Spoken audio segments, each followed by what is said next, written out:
At 10, a fraud alert from NAU and Flagstaff police involving reports of extortion. Flagstaff police releasing details about an investigation where they say men are being specifically targeted by a woman who first befriends them on Tinder, which is a dating app.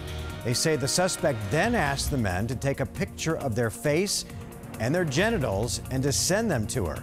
Once the pictures are sent, police say she then turns around and demands hundreds of dollars or iTunes gift cards from the men, or then threatens to post their naked pictures online. Now, the victims have admitted to sending the money that she demands, but say she then continues to ask for more.